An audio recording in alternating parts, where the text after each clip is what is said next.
Bonjour, nous sommes le vendredi 9 décembre 2016. Je vais vous parler de la question des empires, encore une fois.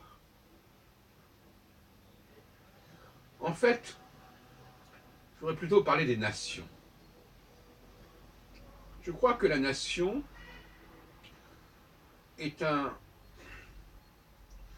est coincée en quelque sorte entre la notion d'empire et la notion de région. Et finalement, ce n'est pas une notion extrêmement intéressante, la nation. On nous met en avant les frontières. La nation, c'est un concept de frontières. Frontières linguistiques, frontières politiques, frontières économiques, frontières écologiques. Vous connaissez cette fameuse histoire du nuage de Tchernobyl qui se serait arrêté aux frontières de la France. La frontière, la frontière nationale n'a aucune raison d'être. Elle n'a pas la raison d'être de la proximité.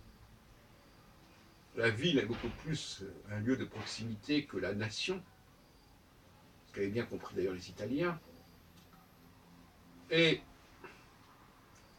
elle n'a pas non plus de raison d'être parce que l'Empire englobe les nations, englobe les peuples. Souvent on associe nation et peuple. Moi je suis pour une dialectique de l'Empire et de la ville, et même au sein de la ville du quartier. Et en ce qui concerne les langues, d'abord au sein d'une nation on parle plusieurs langues, et également on parle des langues dans des nations différentes. On pense par exemple à la Belgique et à la France, par exemple, au Canada. Et il y a eu des centaines d'exemples dans le même sens, notamment avec l'anglais. En Afrique, par exemple, pourquoi au Ghana on parle anglais et en Guinée on parle français, etc. Mais là, on nous prophétise aujourd'hui dans une sorte d'idéologie anti-impérialiste, on nous dit les nations c'est important. Et effectivement, il y a l'Organisation des Nations Unies. Oh, on nous parle aussi de l'Europe des nations.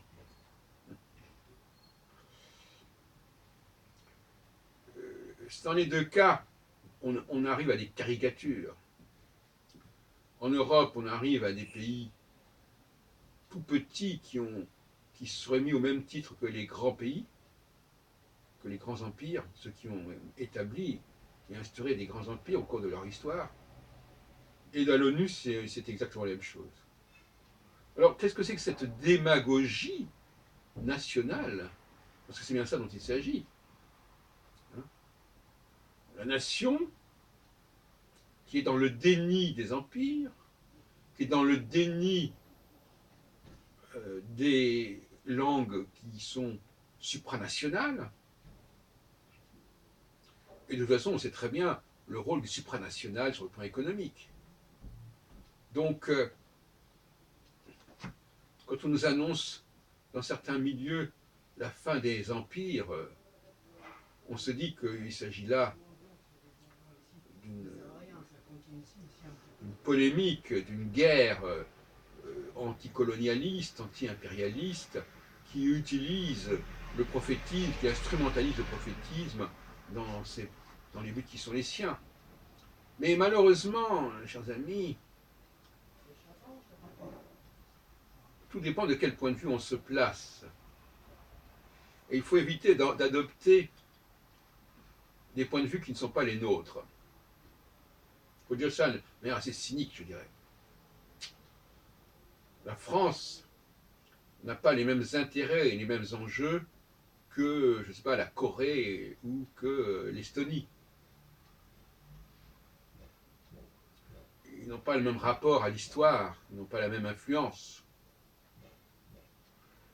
Alors, donc on est dans une sorte de guéguerre comme ça, on veut sortir du joug impérial, on veut la décolonisation, on veut la fin des empires, et on nous dit que les empires ont fait beaucoup de mal. Au contraire, moi je pense que les empires ont permis énormément de brassage et de tolérance, parce que dans un empire, on ne peut pas se permettre d'être nationaliste, ça n'a pas de sens. Alors qu'effectivement, au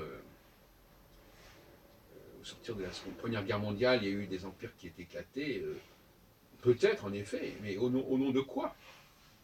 Au nom du nationalisme? Est-ce que ce sont ces empires qui ont fait la guerre?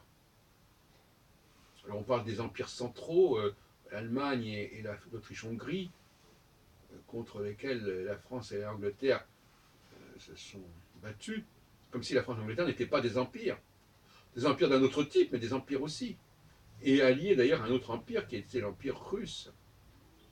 Effectivement, si on voit les choses comme cela, c'était des empires qui étaient en guerre les uns contre les autres. Et pourquoi pas? C'est pas tellement le problème en fait. En tout cas, on est passé de Carib dans Scylla. On voit bien, par exemple, ce que ça a donné, ce qu'a donné la dislocation de l'Empire austro-hongrois. Ça aboutit je dirais très clairement, à la Seconde Guerre mondiale. L'histoire des Sudètes, l'histoire de l'Anschluss, tout ça, ça a complètement déstabilisé l'Europe centrale. Donc, l'humanité s'est constituée autour d'un certain nombre d'empires qui ont créé une forme de mondialisation, mais pas une mondialisation à l'échelle de la planète tout entière, mondialisation à l'échelle d'un certain nombre de pays. Par exemple, toute l'Amérique du Nord et du Sud est le fait des empires.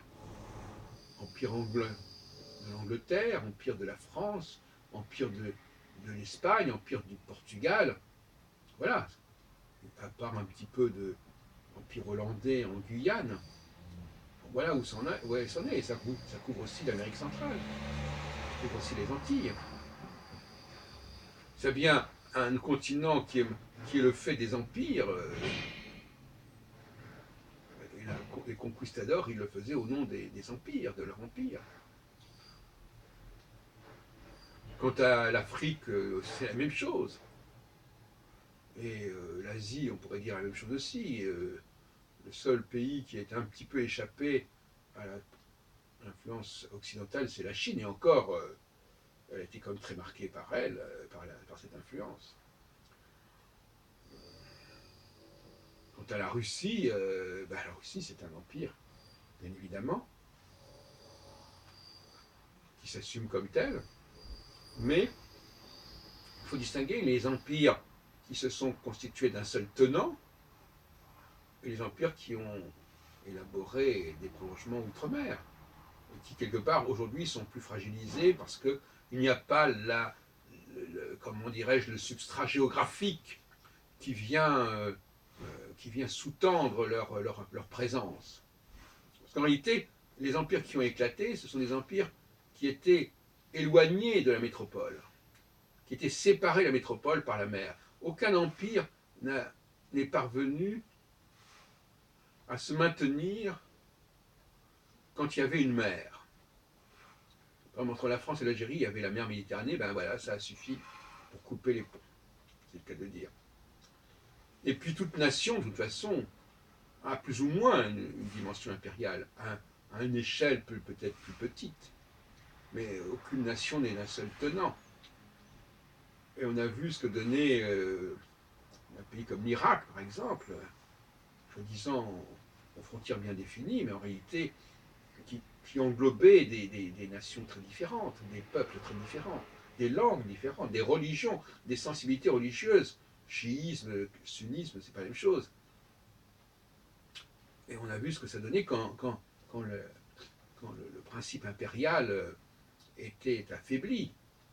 Ce sont des guerres civiles, ce sont des espèces d'États islamiques qui se situent à cheval sur deux frontières. sur une frontière. Bon.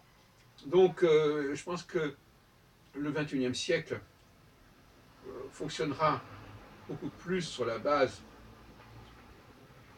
des empires, des zones d'influence linguistiques, économiques, religieuses et autres, que sur la base des nations. Et l'ONU et l'Union européenne, dans leur conception actuelle, sont des archaïsmes. Société des Nations, Union européenne, Organisation des Nations Unies, ça n'a pas beaucoup de sens en réalité. C'est une forme de démagogie à l'échelle des nations qui me paraît tout à fait obsolète.